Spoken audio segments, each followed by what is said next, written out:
Hai, para siswa, masih dengan saya, Mr. Wahid Nugroho dari Rumah Cerdas Bahasa Inggris.com, belajar bahasa Inggris dan TOEFL dari nol. Syukur alhamdulillah saya dalam keadaan sehat. Anda yang sedang menonton video saya kali ini, juga saya doakan Anda dalam keadaan sehat, sehingga kita bisa sama-sama belajar di channel Rumah Cerdas Bahasa Inggris.com ini. Saya ucapkan selamat bagi teman-teman yang sudah lolos skor TOEFL-nya. Alhamdulillah, saya senang sekali, banyak testimoni yang sudah masuk.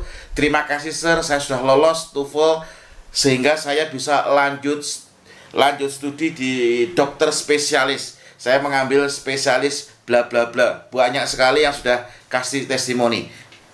Bagi teman-teman yang kebetulan belum berhasil atau masih berusaha untuk berjuang mendapatkan beasiswa, saya doakan Anda bisa lolos beasiswanya sehingga Anda bisa lanjut studi, semakin sukses di studi maupun di karir.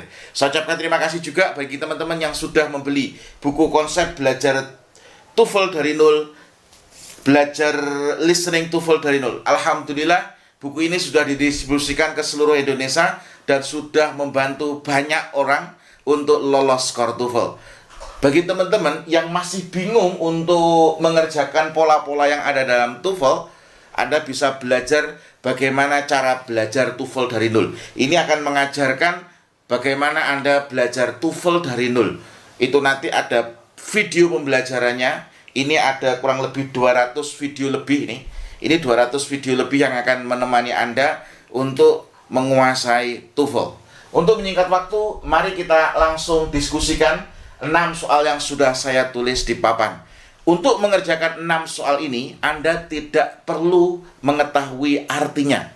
Anda tidak perlu mengetahui artinya. Kenapa? Karena Anda harus mengetahui polanya. Ingat, Anda harus mengetahui polanya. Maka dari itu, saya akan membuat sebuah pola sederhana. Nanti Anda terapkan dalam menganalisis ini, saya yakin Anda bisa dengan benar. Dan ini kebanyakan salah dalam bahasa Inggris. Ketika teman-teman tes TOEFL di Rumah Cerdas Bahasa Inggris itu, ketika ketemu soal ini, mesti salah. Kenapa? Karena dia tidak tahu polanya. Nah, ini saya akan mengajarkan kepada Anda polanya. Rumus TOEFL ya, rumus TOEFL. Ini babnya, rumusnya adalah subject, verb, that, subject, verb. Nah, di sini letak jawabannya di sini. Jadi letak jawabannya adalah di verb yang kedua setelah kata that. Ini disebut dengan pola subjunctive. Oke, ini pola. Nah, ini pola subjunctive. Ini disebut dengan pola subjunctive. Nah, ini sangat sederhana, tapi ini sangat banyak teman-teman yang salah ketika mengerjakan.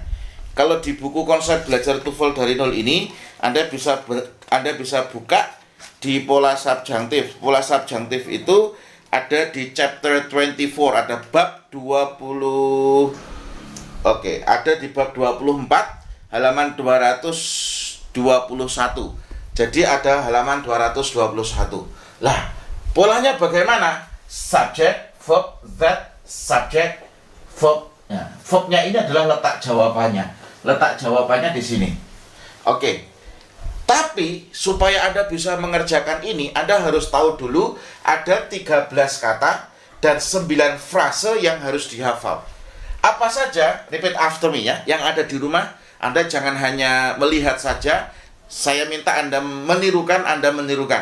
Anda harus aktif, partisipatif dalam proses belajar.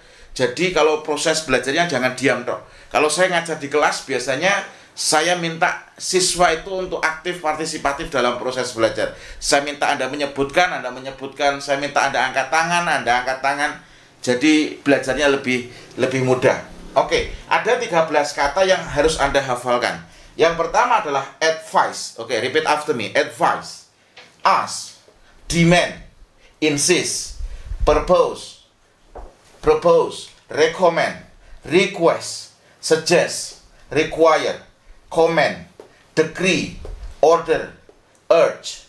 Oke, saya ulangi lagi ya. Advice, ask, demand, insist, propose, recommend, request, suggest, require, command, decree, order, urge. Ada 13 kata. Kemudian ada 9 frase. Apa saja frasenya? Repeat after me. It is essential. It is imperative. It is important. It is critical. It is necessary. It is vital. It is urgent. It is obligatory. Dan terakhir, it is mandatory. Nah, ketika ada 13 kata atau 9 frase ini, kemudian diikuti that, subject, nanti letak jawabannya adalah di verb ini. Nah, di verb ini syaratnya apa? Kata kerja harus kata kerja murni. Jadi harus kata kerja murni. Harus bentuk verb one. Kemudian tidak mengenal present, tidak mengenal past, tidak mengenal future, tunggal atau jamak. Jadi tidak boleh present, past, future, tunggal atau jamak. Yang terakhir adalah menekankan hal yang sangat penting. Ini adalah untuk menekankan hal yang sangat penting. Seperti itu. Oke, langsung kita masuk ke soal ya. The judge insisted that. Lah, di sini ada kata insisted. Insisted ada nggak? Insist ya. Karena ini bentuk simple past. Lah, terus pertanyaannya sebelum dilanjutkan, terus letaknya tenses di mana, Sir? Nah, tensesnya itu ada di verb ini. Ini letak tensesnya. Kalau di sini sudah paten, kata kerjanya harus kata kerja murni, tidak mengenal present, tidak mengenal past, tidak mengenal future, tunggal atau jamak, dan menekankan hal yang sangat penting. Nah, di sini ada insist. Nah, di sini ada insist. Diikuti that. Insist diikuti that. Kemudian di sini diikuti subject. Lah, letak jawabannya adalah mesti di C.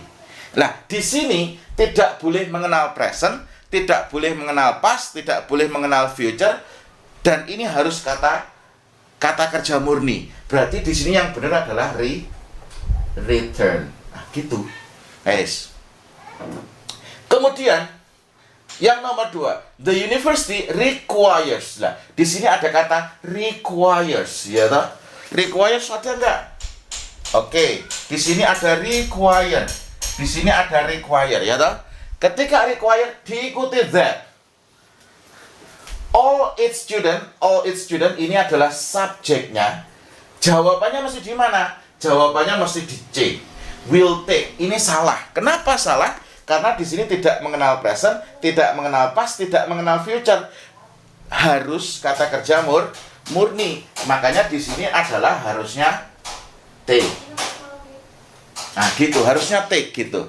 Kemudian nomor 63, it is imperative. Lah, di sini ada kata it is imperative. Ada nggak it is imperative? It is imperative. Ada, ya. It is imperative. Kemudian diikuti that. A graduate student, ini adalah subject. Lah, verbnya apa? Verbnya ini, maintains, ini salah.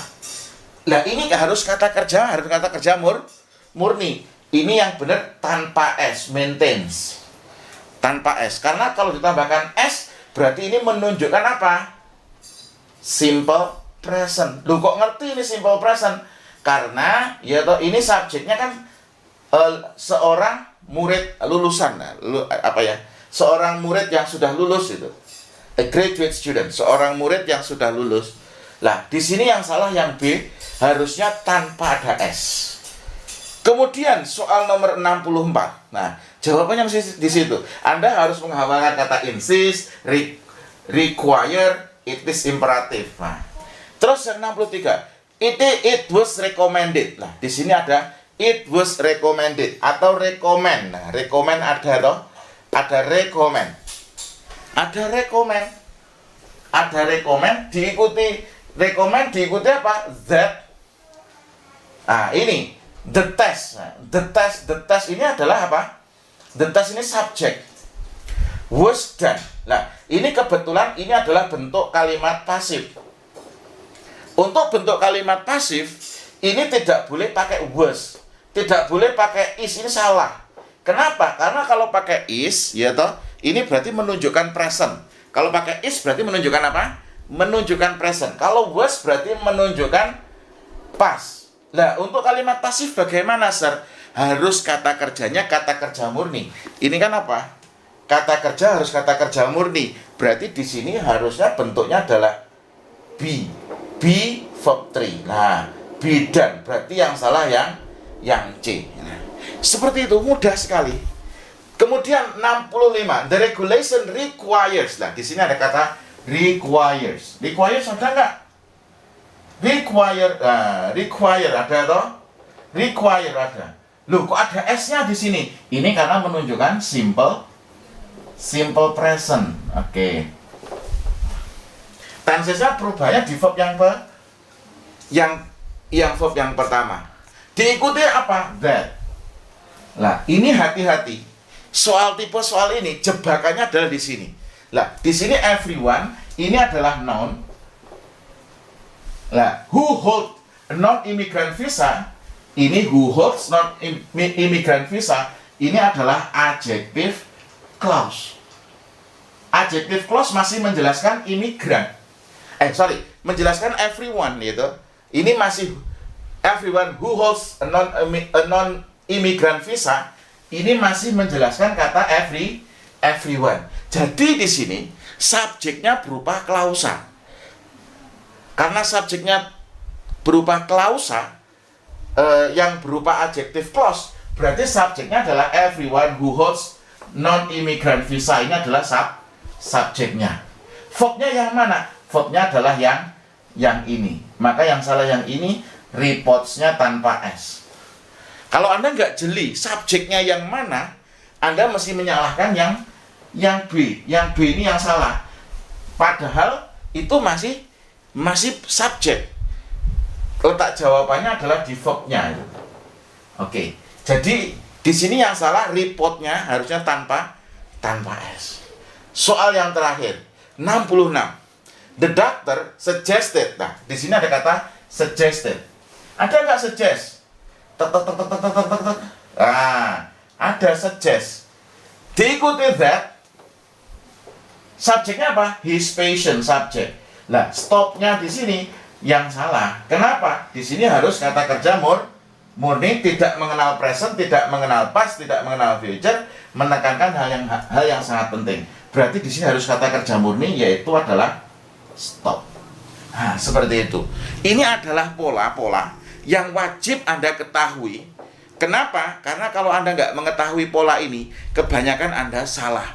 Maka dari itu pola-pola yang sederhana, yang cepat dalam TOEFL itu sudah saya tulis di buku konsep belajar TOEFL dari nol. Dan alhamdulillah ini sudah cetak kelima. Begitu juga Anda bisa belajar listening TOEFL dari nol. Ini bisa belajar vocabulary TOEFL dari nol dan buku konsep belajar bahasa Inggris dari nol. Nah, buku-buku ini sudah disertai e-course, video pembelajaran. Jadi seolah-olah saya mengajar Anda di depan Anda. Kalau Anda nggak yakin dengan buku ini, Anda bisa belajar langsung dengan saya. Kebetulan saya sekarang ada di Klaten. Anda bisa masuk di kelas karantina. Selama 5 hari full, saya akan mengajari Anda teknik-teknik bagaimana cara mengerjakan soal TOEFL. Dan alhamdulillah kemarin ada banyak yang sudah lolos. Ada yang masuk di S2 Sekolah Intelijen. Ada yang masuk S2 di UI, ada yang sudah masuk di S2 di UNY dan di UGM. Bagi teman-teman yang ingin belajar TOEFL dari nol, Anda bisa belajar dari buku dan e-course, atau Anda bisa belajar langsung dengan saya di Klaten. Kalau kebetulan Anda nggak bisa belajar langsung, nggak bisa beli buku, Anda bisa belajar dari video-video saya yang ada di YouTube, ataupun di TikTok, ataupun di Instagram. Semoga video ini bisa membantu Anda terus belajar, tingkatkan kemampuan. Saya doakan Anda semakin sukses di studi maupun di karir. Anda bisa dapat beasiswa, Anda hidupnya bisa lebih baik. Sekian video ini, kurang lebihnya mohon maaf. Assalamualaikum warahmatullahi wabarakatuh.